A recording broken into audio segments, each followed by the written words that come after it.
Hey y'all, welcome back to Krista's Kitchen. So today we have another quick recipe for y'all. I love these kind of recipes because they fit really well into my lifestyle, but a friend of mine sent it to me, so we're going to be trying it out and seeing how we like it together. I'm only making one or two tweaks, well, two tweaks to it just because of what I have on hand, and it looks like a really simple recipe, so I'm excited. It looks very rich though, but it's called Millionaire Chicken Pasta. It does have all of these ingredients in it, but it's really just kind of a mix and pop it in the oven kind of situation besides the pasta. But I'm going to zoom y'all in and we'll get everything prepped, mixed together, and ready to hit the oven.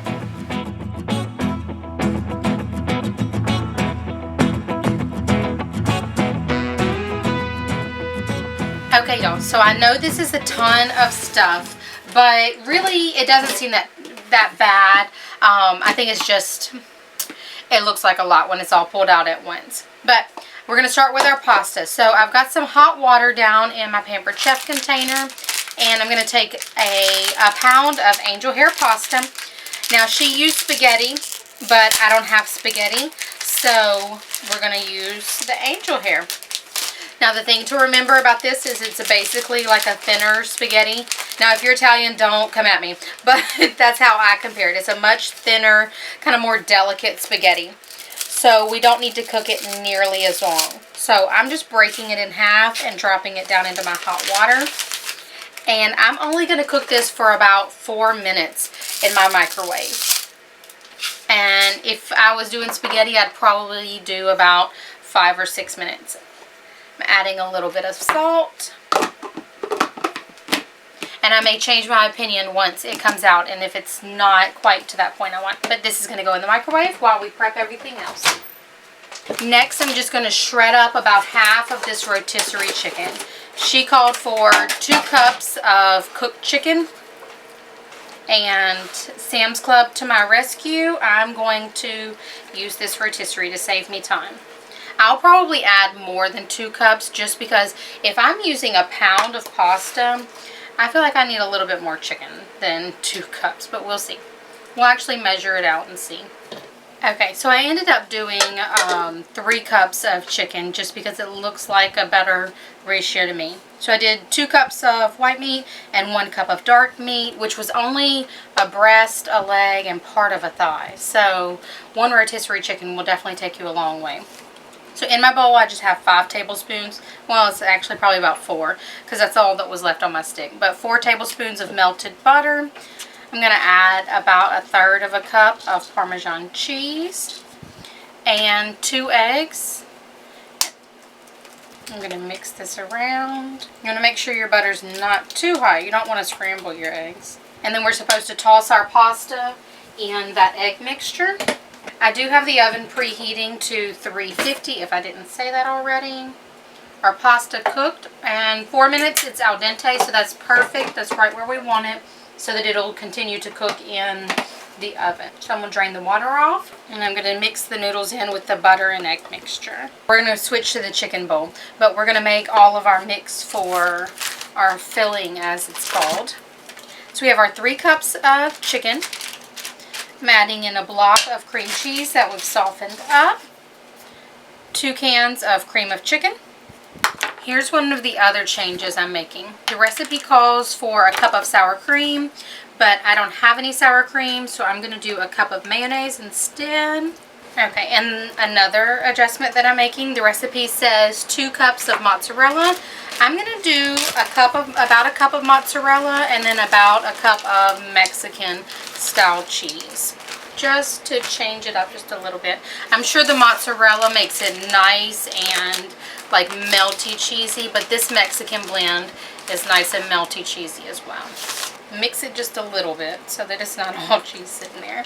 Now we're going to add in our seasoning. So we're going to do about a teaspoon of Italian seasoning, my favorite.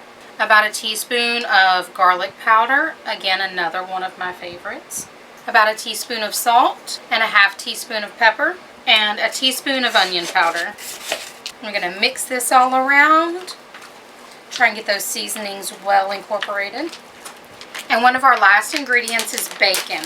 So she, in the recipe it says a pound of bacon, but I'm going to just pour in these bacon bits so that I don't have to cook bacon, and it simplifies the dish. And then she uses some to top the casserole with after, so I have another pack of bacon. I can do that as well. And these are 2.5 ounces, so to me, these 2 packs, maybe that's about what you would have for a pound of bacon. Sprinkle on about half of this second bag and mix it in. And now comes the layering process. So we're going to spray our 9x13 pan. And we're going to make a layer of noodles down in the bottom of our pan. And then we're going to pour about half the mixture of chicken and cheeses and such right over top. Y'all see why I said this looks super rich. And second layer of noodles. And then the rest of the cheese and chicken layer. Okay, and lastly, we're just going to sprinkle it with a little more cheese. Most likely this is just for presentation. And then sprinkle it with a little more bacon. Again, I don't think it has much to do with the recipe, just for presentation. Into the oven this is going at 350 for 45 minutes. I'll keep an eye on it because I'm worried about the top burning, just with how much cream and cheese and fat and stuff we have in it. She didn't say to cover it, but we'll see. So 45 minutes and we'll see y'all back.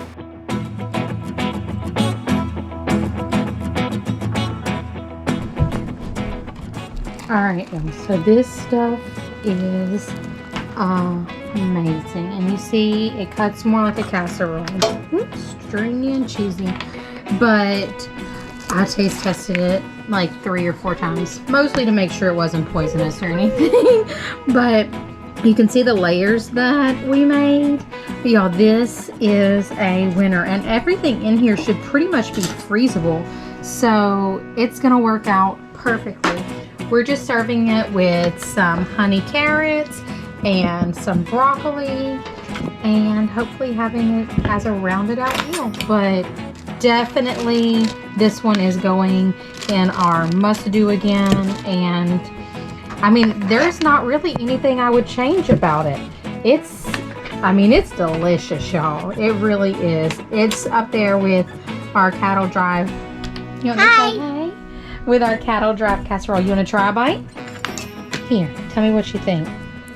Ooh, that's a big bite. Sorry. It's still warm, huh? You like it? Alright, you ready to eat dinner? Alright, go have a seat. So this, like I said, definitely makes a ton. So we'll be able to freeze some of this, but we'll have, this would be plenty for, I mean, let's see. I would say at least 16 to 20 portions, if not more, depending on the size of the person you're feeding. Like, I'm feeding children, and that's a hefty portion as it is. But so glad that we gave this one a try, and we will see y'all for the next one. Bye.